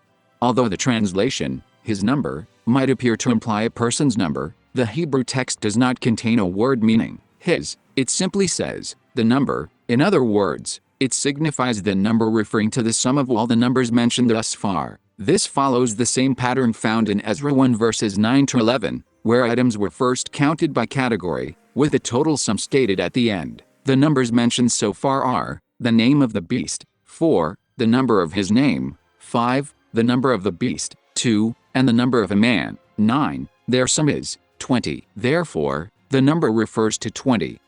666. By saying, "Let the one who has wisdom calculate the number of the beast," it presented the beast's number as if it were a hidden number. Here, however, the number 666 is mentioned directly from the outset, without the need to calculate it. Therefore, 666 is not a number linked to the hidden numbers that have appeared so far, but rather symbolizes the beast itself. In other words, it symbolizes the one who will use the mark of the beast, which the numbers that have appeared so far represent, to compel people to worship the image of the beast. Revelation chapter 14. The Seal of God. Chapter 13 concludes by explaining the nature of the mark of the beast, while chapter 14 begins with an explanation of the seal of God. It is stated that the foreheads of the 144,000, who received the seal of God, bear the name of the Lamb and the name of the Father. In Revelation 19 verse 13, God's name is identified as the Word of God. Revelation 12 verse 17 describes those who have received the seal of God, manifested as God's name, or the Word of God, as those who keep God's commandments and have the testimony of Jesus. Furthermore, Revelation 19 verse 10 states that the testimony of Jesus is the spirit of prophecy. The three angels' message. 3 angels flew forth, proclaiming 3 distinct messages. The first called for the worship of the Creator, the second announced the fall of Babylon, and the third warned against receiving the mark of the beast. Verse 12 describes those who receive the seal of God as those who keep the commandments of God and the faith of Jesus. Worshipping the Creator entails more than merely acknowledging that God created the world. The fact that those who worship God as Creator are characterized as those who keep the commandments of God and the faith of Jesus demonstrates an intrinsic connection between these elements. It implies that those who worship God as Creator also keep His commandments and the faith of Jesus, while conversely, those who keep God's commandments and the faith of Jesus come to believe in God as the Creator. Although countless Christians claim to believe in God as the Creator, in reality, they do not. They merely accept the concept while placing greater trust in statistical probabilities. To truly believe in God as the Creator of all things, one must come to know Him, and the way to gain this knowledge is by keeping God's commandments and holding fast to the faith of Jesus. As one strives to keep these commandments and maintain that faith, one comes to understand that God is indeed the Creator. Recognizing His omnipresence in time and space then inspires even greater zeal in keeping His commandments and upholding the faith of Jesus. Through this cycle of understanding and learning, one grasps why the seal of God is associated with keeping His commandments, and why the testimony of Jesus is identified as the spirit of prophecy, signifying the words of prophecy. 2 harvests. Harvesting the wheat. After mentioning the completion of the sealing in verse 13, verses 14 through 16 depict the scene of the harvest, the gathering of the grain representing God's people. Jesus Christ Himself will harvest those who have received the seal of God, burning up the chaff. Once the harvest of those sealed by God is complete, an angel harvests the wicked and sends them to the place of judgment. Outside the city, horse bridles, 1,600 stadia. Verse 20 states, "They were trampled in the winepress outside the city, and blood flowed out of the press, rising as high as the horses' bridles for a distance of 1,600 stadia." Prophetically, the area outside the sanctuary is the location of the altar. In the layout of Ezekiel's temple, the altar was situated outside the sanctuary in the center of the courtyard, while another prophetic altar was located in the temple porch. The bridle mentioned here refers to the one worn by the horse that turns the winepress. This horse corresponds to the king associated with the second aspect of the fourth seal, specifically, the king who appears in the context of the sixth trumpet. Since a bridle is fitted over a horse's head and mouth, the detail that blood reached up to the bridle signifies that this judgment will persist until the era of the sixth trumpet's king comes to an end. The end of the era of the king of the sixth trumpet, indicated by the horse's bridle, is represented by the distance of 1,600 stadia. To calculate this, a mathematical operator is required. Given the appearance of the horse's bridle, that operator is the reign duration of the king of the sixth trumpet. This king is symbolized by Hezekiah, as described in 2 Chronicles 29, whose reign lasted 29 years. When this 29-year period is converted according to the structural pattern of royal reigns found in 2 Chronicles chapters 26 through 29, it becomes 5.38 years, the square root of 29. Applying this 5.38-year figure as an operator to the value of 1,600, using the calculation method associated with the dimensions of the Ezekiel temple, yields a result of 6.61, adding 6.61 to the year 2039.43, which marks the beginning of the Ezekiel temple's porch and the start of the fifth trumpet, results in the year 2046.04. Consequently, the reign of the king of the sixth trumpet begins in 2040.6, calculated by subtracting 5.38 years from 2046.04. Revelation chapter 15. The Song of Moses and the Lamb. The seven seals concern kings, the seven trumpets concern war, and the seven plagues concern judgment. The seven plagues belong to the seventh trumpet and fall within the scope of the third woe. It is stated that those who triumphed over the mark of the beast sang the Song of Moses and the Song of the Lamb. The Song of Moses is mentioned because the seven plagues are to be poured out before the exodus from Egypt, which symbolizes the world, while the Song of the Lamb is mentioned because the Passover, which occurs at the conclusion of the seven plagues, symbolizes the cross of Christ. Tabernacle of the Testimony. The statement that the temple of the tabernacle of the testimony in heaven was opened refers to the most holy place. The declaration that no one could enter the temple until the seven plagues were finished indicates that, just as in the time of the Exodus, the seven plagues begin to fall while God's people are still in Egypt. Revelation chapter 16. First through fourth plagues. The first four plagues were unleashed in the same manner as the first four trumpets, following the sequence of earth, sea, waters, sun. Since the fifth through seventh plagues parallel the fifth through seventh trumpets, the seven plagues and seven trumpets generally share a similar structure. However, the timing of the seven plagues differs from that of the seven trumpets. The fifth plague. The fifth plague fell upon the throne of the beast, bringing darkness, pain, and sores to its kingdom. The fifth through seventh plagues are to occur during the same period as the fifth through seventh trumpets, and the fifth plague is an additional affliction that comes on top of the locusts that appeared with the fifth trumpet. The sixth plague. It is explained that the sixth plague also occurs during the time of the sixth trumpet. The difference lies in the perspective. The sixth trumpet is described from the viewpoint of those coming to strike the forces of tribulation, whereas the sixth plague is described from the perspective of the forces of tribulation themselves. The drying up of the Euphrates River signifies the depletion of Babylon's power and wealth, thereby creating an opportunity for the armies, symbolized by the kings from the east, to advance against Babylon. The three frog-like spirits represent the envoys sent by Babylon to gather allies to fight against the armies coming from the east. This war was prophesied in the account of the sixth trumpet. The seventh plague. 3 parts, 1 talent. This earthquake refers to the same one mentioned in chapter 11, verse 13. Since chapter 11 stated that 1/10 of the city collapsed, the passage here indicates that the remaining portion split into 3 parts, just as the 1/3 mentioned in the context of the 7 trumpets was treated as a division of one time, or one period. Applying this same logic to the 1/10 yields a value of 0.4. The ratio of splitting into 3 parts implies a factor of 3. Therefore, multiplying 1 time by 3 results in 12. Regarding the large hailstones, each weighing about a talent, multiplying the 1 of the talent by 0.14 results in 0.14. In the calculation method used for the dimensions of the Ezekiel temple, units of measurement are excluded from the calculation unless otherwise specified. Thus, the 1 talent was calculated simply as 1. The total calculated duration is 12.54. This corresponds to the same duration derived from the calculations of 42 months and 1,260 days in Revelation chapter 11, indicating the timing of the final plague. When the plague begins.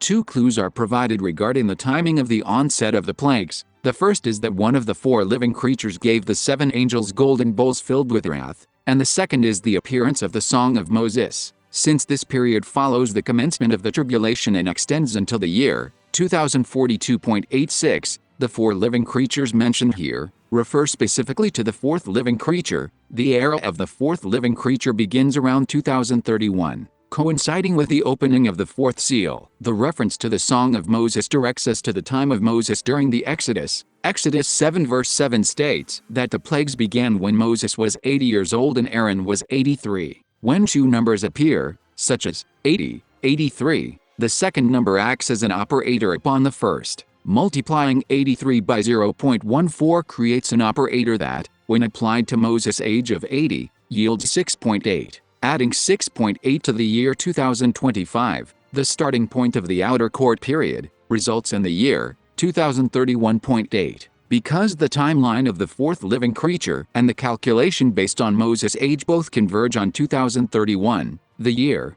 2031.8 can be identified as the time when the plagues begin. Therefore, the first through fourth plagues will occur between 2031.8 and 2039.43, while the fifth and sixth plagues will take place between 2039.43 and 2042.86. Revelation chapter 17. Link to the sixth trumpet and the sixth plague. Chapter 17 presents a prophecy revealed by one of the angels holding the seven bowls. Verse 1. Although the text does not explicitly state which of the seven plagues this angel brought, the prophecy clearly concerns the Battle of Armageddon. This is because the accounts of the sixth trumpet and the sixth plague omit a specific description of the Battle of Armageddon. The great whore and the scarlet-colored beast. The great prostitute is described as sitting on many waters, and verse 15 explains that these waters represent peoples, multitudes, nations, and languages. The term many waters refers to a setting where diverse peoples and nations, speaking various languages, coexist. In the prophecies of Daniel, a similar instance of nations forming a political alliance appears in Daniel 7, where 10 kingdoms ally with a fourth king. Likewise, the beast ridden by the prostitute here is depicted as having 7 heads and 10 horns. Therefore, the prostitute represents the leader of the 10 nations symbolized by these 10 horns, a figure who holds an alliance with them. The beast is portrayed as scarlet in color because it symbolizes Babylon, earth and wilderness. It is stated that with whom the kings of the earth have committed fornication, and that the scarlet beast upon which the woman rode was in the wilderness. Here, the earth refers to the area of the inner and outer courts of the Ezekiel's temple. When terms appear in contrast, such as earth versus sea, or wilderness versus desert, they symbolize two opposing eras. If the earth symbolizes the area of the inner court, the sea symbolizes that of the outer court. Likewise, if the desert symbolizes the inner court, the wilderness symbolizes the outer court. The specific reference of these symbols can shift according to the prophecy, as biblical prophecies are designed so that a single prophecy may apply to multiple eras. 7 heads and 10 horns. The beast is described as having 7 heads and 10 horns. The 7 heads represent the combined total of all the heads of the beasts mentioned in Daniel chapter 7, while the 10 horns refer to the 10 horns found on the head of the fourth beast. In that same chapter, the description of the harlot incorporates 6 specific elements: purple and scarlet clothing, gold, precious stones, pearls, and a golden cup, which supports the interpretation that this passage pertains to the era of the prophecy's 6th king. Verse 5 identifies her as the head of Babylon. The beast that once was and is not. Country or king. The beast that was, is not, and is to come is mentioned in both verse 8 and verse 11, yet the identity of the beast referred to in each instance differs. This is because, just as the 4 beasts in the prophecy of Daniel 7 could represent both 4 kingdoms and 4 kings, the beast here can likewise signify either a kingdom or a king. As a kingdom, the beast that was refers to the nation that instigated religious tribulation during the Middle Ages. As a king, the beast that is not refers to the final king of the world. The phrase is not indicates that the perspective of verse 8 is set at the beginning of the Babylonian era, a time before the tribulation had yet commenced. The perspective keeps changing. Verse 1 depicts the current stage of this prophecy as the era of water, while verse 3 marks a shift to the era of the wilderness. The beast is described as having 7 heads and 10 horns, which represent the kings who will reign until the end of the world. This indicates that the beast's time frame is not static but constantly evolving. 7 heads, 7 mountains, and 7 kings. 7 heads and 7 mountains. The 7 heads represent the sum of the heads of the 4 beasts described in Daniel chapter 7, combining the heads of the lion, the bear, and the leopard, along with the head of the 4th beast, results in a total of 7 heads. Since the sequence of these 7 heads begins with a lion, the time frame represented by this beast commences with the era of the lion. The explanation of the 7 heads as 7 mountains and 7 kings serves to indicate that they represent both 7 regimes and 7 kings. 7 kings.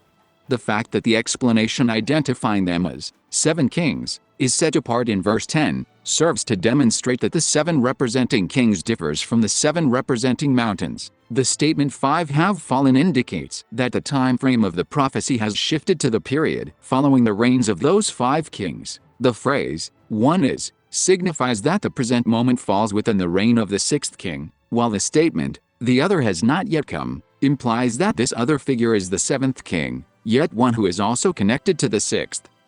The eighth king. Verse 11 describes the eighth king, stating, "And the beast that was, and is not, even he is the eighth, and is of the seven, and goeth into partition." This king is referred to as the beast, to signify that he represents the final phase of the period symbolized by the beast, marking the end of Babylon. Furthermore, describing him as one who once was and now is not, indicates that he was among the kings who reigned prior to the era of the sixth king, the present time mentioned in verse 10. 7 kings and the eighth king. 7 kings and 7 mountains. Verse 9 states, "The 7 heads are 7 mountains on which the woman sits." Since mountains represent regimes, the 7 heads symbolize 7 regimes. However, in the following verse, verse 10, the 7 heads are identified as 7 kings. This indicates that while the 7 heads symbolize 7 kings, those 7 kings are not identical to the 7 regimes. In other words, the method of counting the 7 kings differs from the method of counting the 7 regimes. The first and the second king.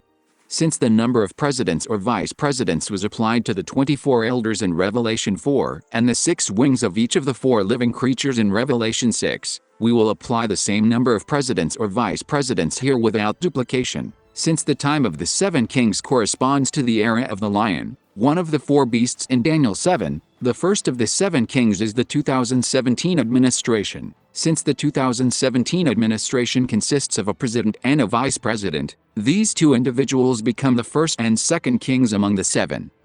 The third king. The administration symbolized by the bear is the one in 2025, but since the president is the same as in the 2017 administration, if we count only the vice president, who has changed, the 2025 vice president becomes the third king. The fourth and the fifth kings.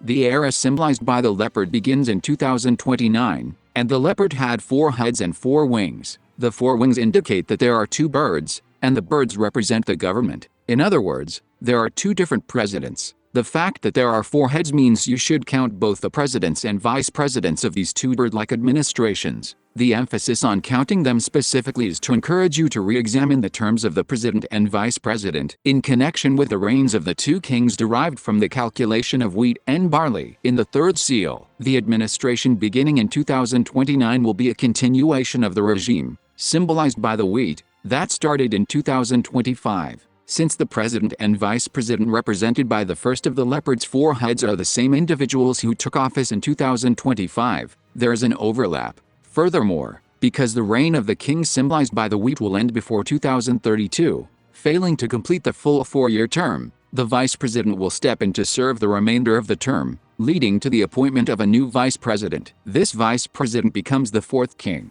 Upon the conclusion of that 4-year period, a new administration will launch in 2033, with the presidency assumed by the individual who had served out the remainder of the previous term. As this president has already been accounted for in the earlier sequence, the new vice president serving under him becomes the 5th king. The 6th and the 7th kings.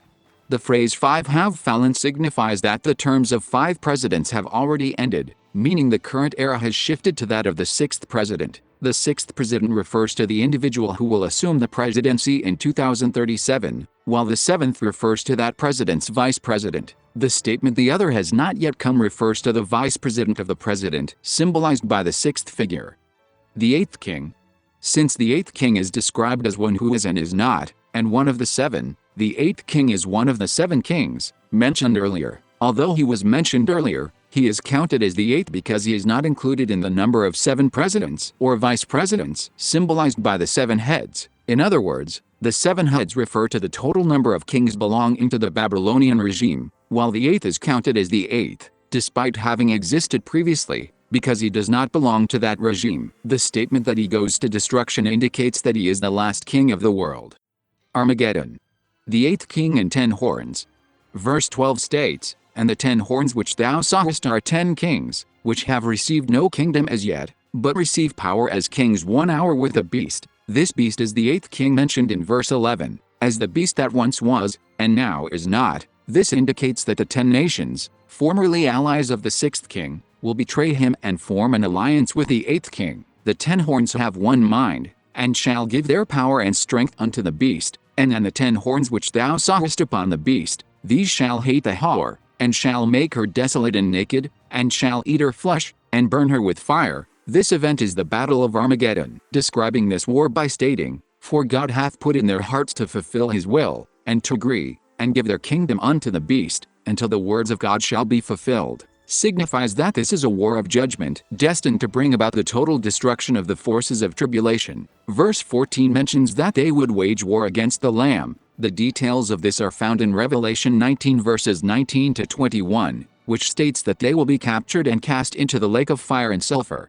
alongside the harlot they destroyed and the beast upon which she rode. Revelation chapter 18. Linked to the seven trumpets, chronologically.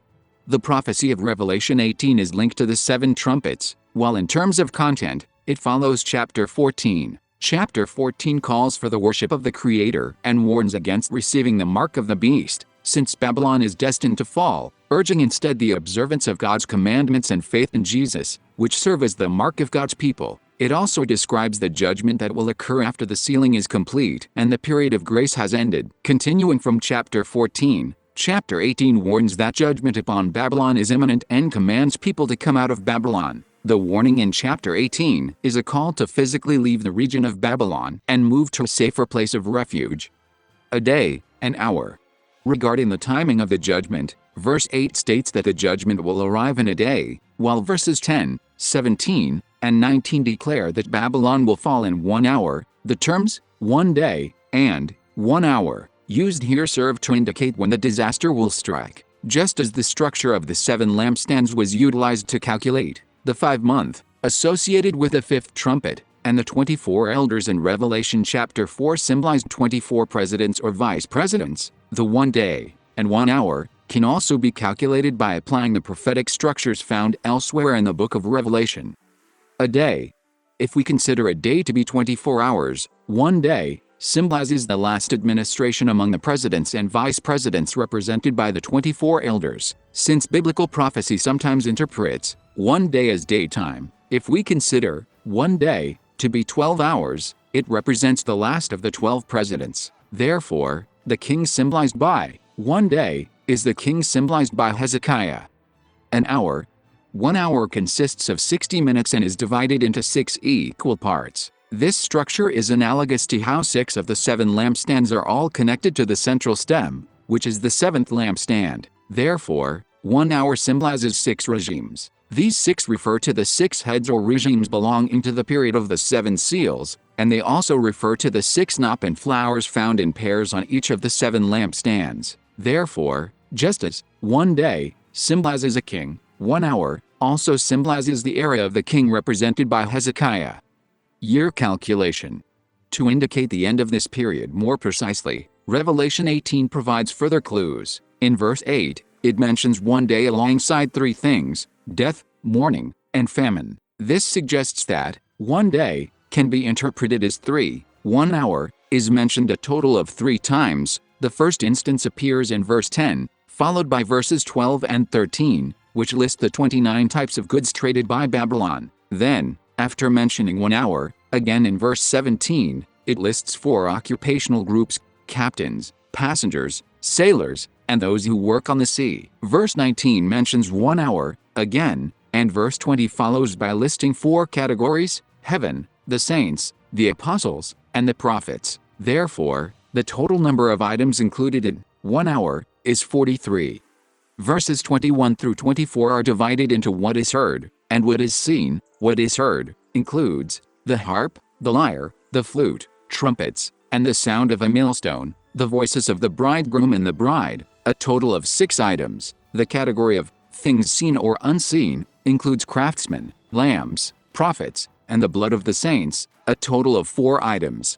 Since a day is 1 unit higher than an hour, a day, 3 and an hour, 43 can be split into 2 parts and written as 3.43. What is heard and what is seen came later, so they are lower units than what came before and can be connected afterward. This results in 3.4364.